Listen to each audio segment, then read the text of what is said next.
To constantly seek the feeling of being at the edge of death is not bravery, it's insanity. But you cannot simply call Travis Pastrana a reckless adrenaline junkie with no regard for his mortality. In fact, he is arguably the most self-aware, calculated thrill seeker in history, which is likely the only reason why he is still alive. The moment after preparation and before the conclusion is the most intense, the best, and the scariest moment that you'll ever have.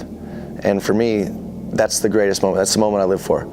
It's when you're sitting up there and you're nervous. You decide then, am I going to follow through or do I need more practice? And if you decide to follow through, all fear goes out. Anything else that you're thinking of completely goes away. And the only thing that you're concerned about is that moment. And that's kind of cool. It's a good feeling. He's broken nearly every bone in his body. He's accomplished tricks nobody imagined were possible, jumped out of planes without parachutes, and walked away from crashes that should have ended his life and tragically have ended others. But for some reason, he kept going. Not because he didn't understand the risk, not because he has this void inside his soul that cannot be filled, but because he was on a much bigger mission. Travis wasn't just trying to land cool tricks, he was trying to push an entire culture forward, to show the world that action sports weren't just chaos for entertainment, but a real, legitimate art form. And he put his body on the line time and time again. And after he built a legendary career, there was one more stunt that was on his bucket list: the triple backflip. A stunt so dangerous, only Travis could do it, but he couldn't. And how he dealt with this failure changed his legacy forever. Travis Pastrana was never afraid to crash. Even as a young boy, he treated crashing like a part of the process.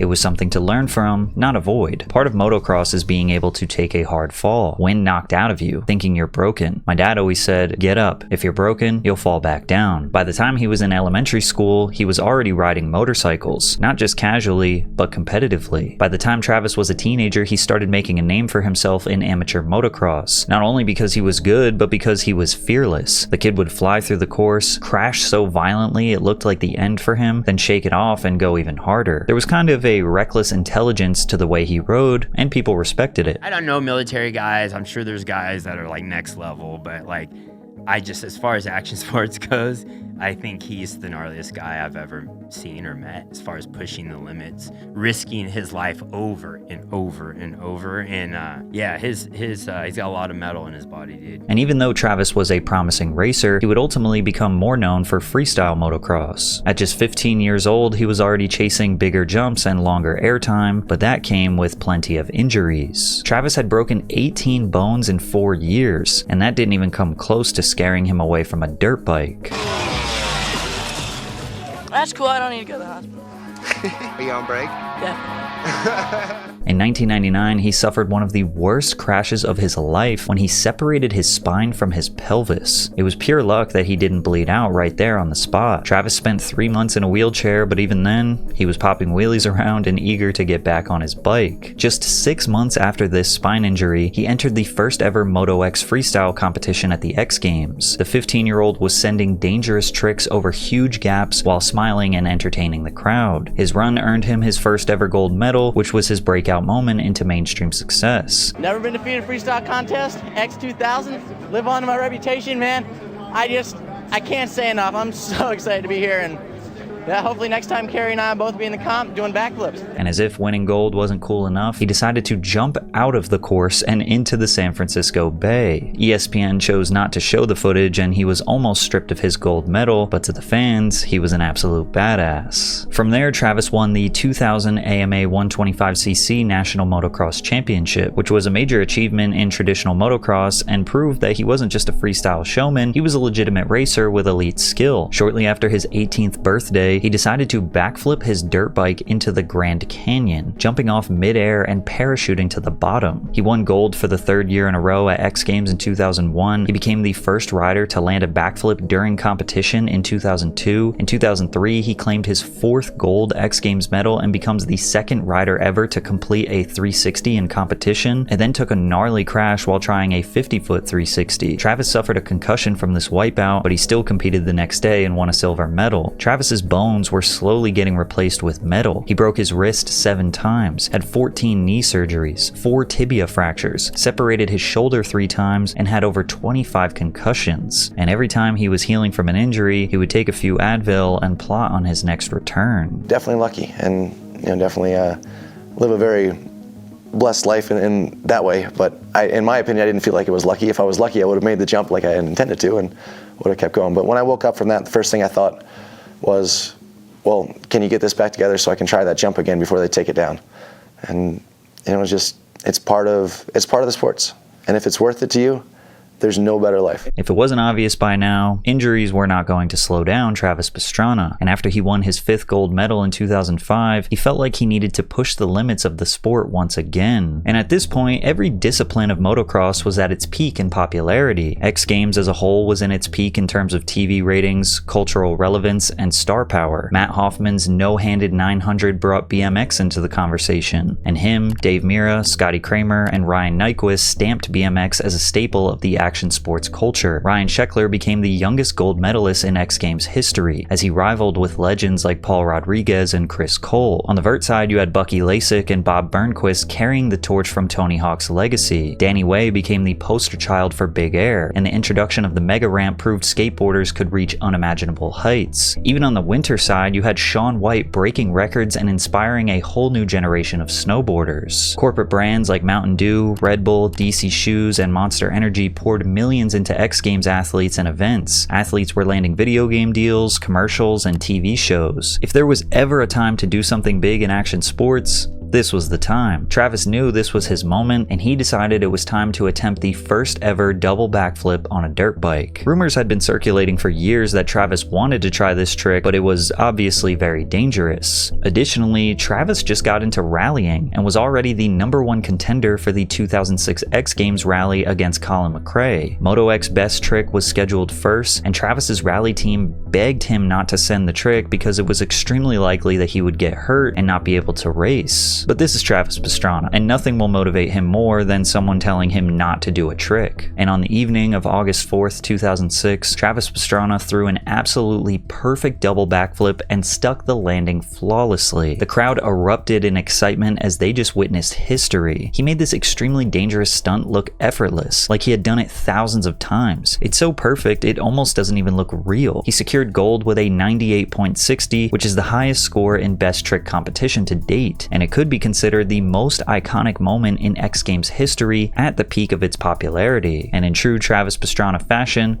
this glory wasn't enough. He went on to win gold in Moto X freestyle and rally car racing in the next couple of days. And keep in mind, during his exploration for bigger stunts and higher stakes, he won multiple AMA 125cc titles and was a consistent podium threat in motocross and supercross. He was such a showman that he would occasionally send a backflip during a race. So while he was inventing new tricks and attempting jumps no one else would even consider, he was also winning professional races. This early stretch of his career made it clear that Travis Pastrana wasn't another talented rider, he was a generational talent that would certainly change everything for action sports. But this kind of greatness usually comes with a dark side, because no one can really be that gifted, always smiling, always positive, and trying to uplift others around them, right? Well, there is a slight dark side to Travis, but it's not what you would expect. Travis Pastrana has dealt with night terrors for most of his life. Not just bad dreams, but terrifying, vivid episodes where he would scream, flail, or even try to escape his own bedroom. His friends and family have witnessed him wake up in a full-blown panic, convinced he was dying or under attack. He's described watching babies burn in a fire. He's even ran a half-mile into the desert in his underwear, feet bleeding while being completely unconscious of what he was doing. I tried to fix it a little bit when,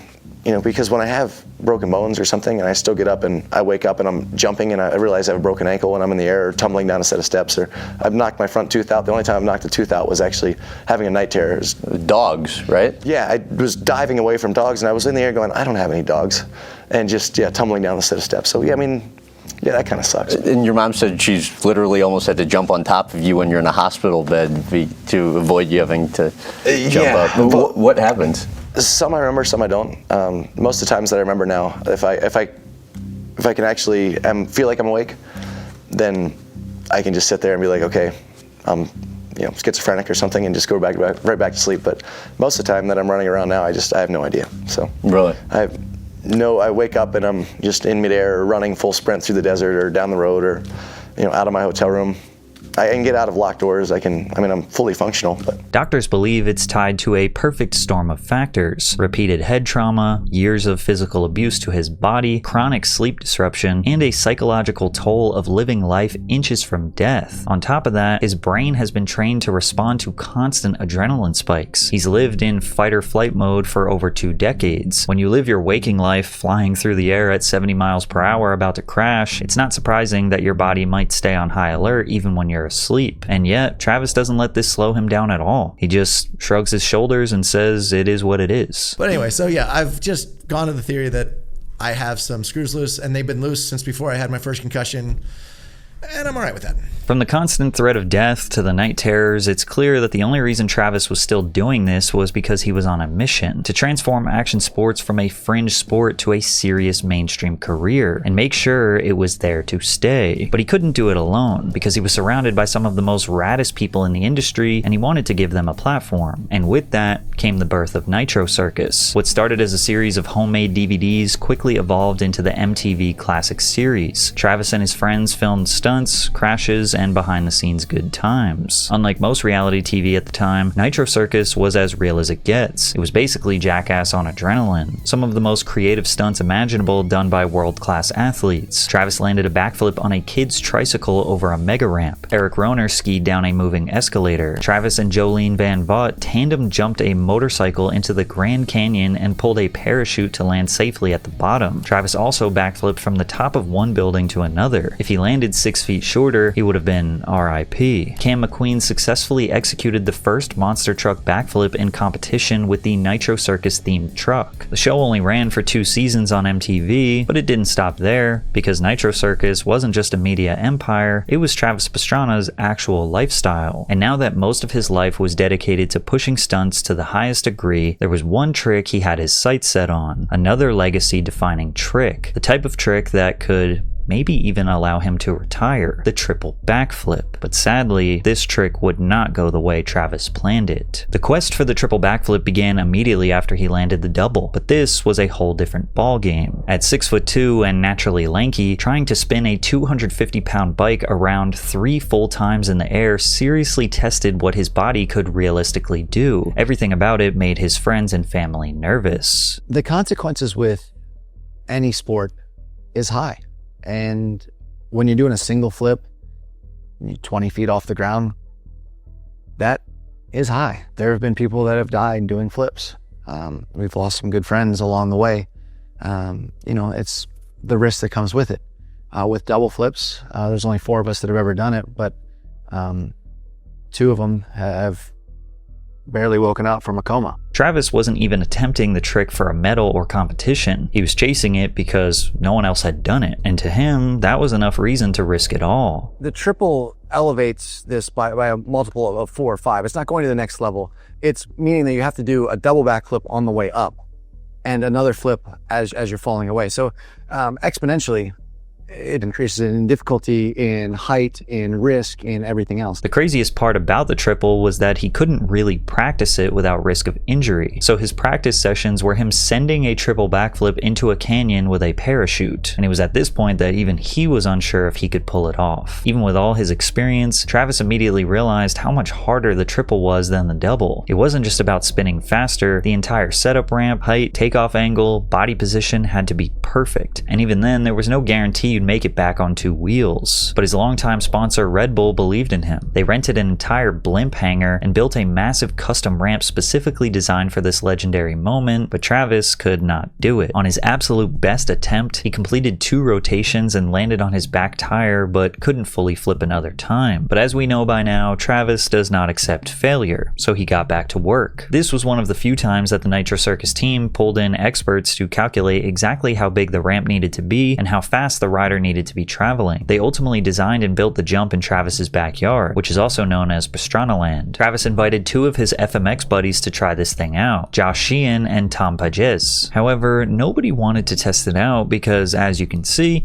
it looked horrifying. The ramp was 37 feet tall and the landing was a massive airbag that could easily be missed on the left or right, sending the rider into the trees or plummeting to the hard ground. And make no mistake, that airbag is not a soft landing. Travis suffered 6 concussions just from landing on the bag. After multiple days of practice, Josh was able to successfully get 3 rotations, but on one occasion he landed all the way on the side of the airbag, quite literally being inches from a disastrous outcome. And despite Travis giving this his all, he physically could not get 3 rotations. He always had to jump off after 2. And at this point, Travis had already racked up countless injuries throughout his career and was basically made of 30% metal. Travis also knew his life wasn't the only one in jeopardy if he made a deadly mistake. He had a wife and 2 daughters to take care of, and he couldn't bear to think about how his children would grow up without a father just because he felt the need to keep pushing things further. He didn't think the trick was impossible, but he knew he was not going to be the one to accomplish it. And for most people with as much passion and determination as Travis Pastrana, they would be defeated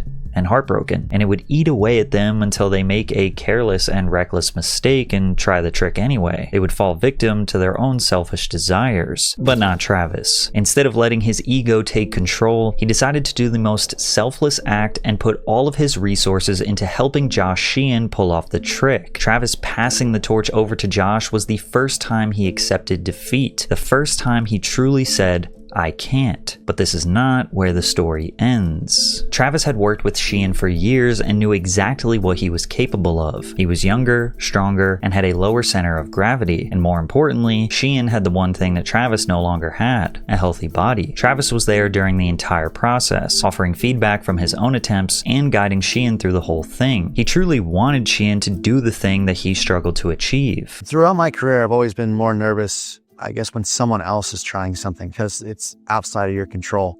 And when you're in the moment, I feel like you can harness that. But I'm not as nervous for Josh as I would be for most people, because Josh is not just some wingnut, action sports guy that comes in on a wing and a prayer. Josh is someone that works hard. And when he commits to doing something, he knows that he has put the time, he's put the effort, he's put the research into making it happen. And mind you, this was not a few months or even a year-long process. This was multiple years in the making. And during that time, the interest in action sports, at least from a corporate level, was slightly declining. X Games viewership year over year was dropping, and it definitely felt like it was past its prime. However, Travis and his crew launched the Nitro Circus live touring show, which combined FMX tricks, BMX, skateboarding, scootering, base jumping, wheelchair flipping, literally any other action sport you can think of. Travis was platforming them in stadiums around the world. Even during the mainstream decline of these sports, Travis refused to give up on this industry, and even as audience sizes shrunk, the riders gave everything they could to the crowd. Unfortunately, the triple backflip was too dangerous and needed too many specific resources to accomplish at the time. So in 2015, over 3 years after Travis's initial attempt, they went back to Pastrana Land to get Josh to do the trick. They set up an extremely steep airbag landing so Josh could practice getting 3 rotations and actually landing back on 2 wheels. And after multiple attempts, he was landing them consistently. But we all know it doesn't 100% count unless he lands it on a real dirt ramp. Josh's close friends and family took a 30-hour flight from Australia to the USA to watch history. They removed the safety bag, covered the scaffolding landing with wood and dirt, and on April 28th, 2015, it was time to put it all out there and prove such a terrifying trick was actually possible. His friends and members of the crew stood in support of what he was trying to accomplish, but they were struggling with the reality that they might witness another tragedy. He cannot make a mistake. He cannot jump off the bike. He had to land it first try. While Josh was rightfully nervous, he was locked in. This was years in the making, so he had the muscle memory down. He spent hours warming up and visualizing a safe landing and prepared to attempt what Travis could not physically accomplish. If he pulled this off, he would be able to share a legacy with one of the greatest motocross riders of all time, and even the likes of Evel Knievel.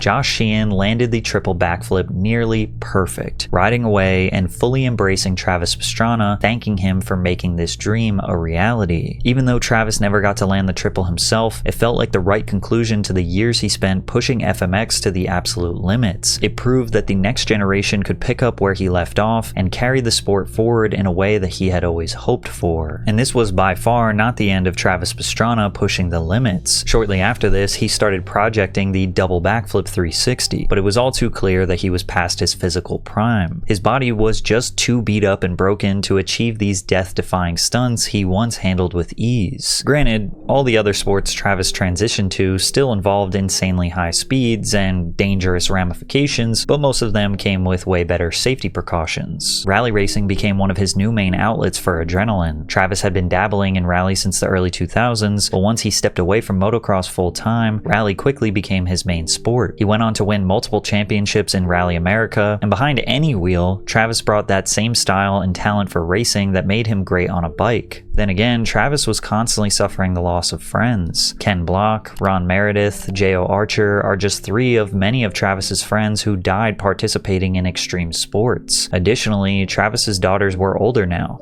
and they understood he was constantly risking his life, even inside of a car. When my daughter, my oldest Addie, was crying and she said, "Dad, just don't go. Could you just not leave?" And I went, and that was 100 Acre Wood. We came up over a crest, and I was getting my butt absolutely kicked by Brandon Semenuk, and I was trying to put in a good stage and do the best that I could, and we missed a tree at 130 by, no room. I got done the stage, and I thought, it's not worth it. These days, Travis is still fully enthralled in the world of action sports, but his personal participation has slowed down a bit. He is only 40 years old, but his body has taken some serious damage, and he spends his days raising his daughters and trying to not constantly wake up in pain. His legacy is stamped as the most badass dude to ever ride a dirt bike and maybe even drive a car. But his legacy from here on out is not defined by what trick he will land, but about the lives he can change by giving back to newcomers in the sport that he helped build from the ground up. So no, he didn't land the triple backflip, but he didn't need to, because Travis Pastrana already did the impossible 10 times over, and he lived to tell the story.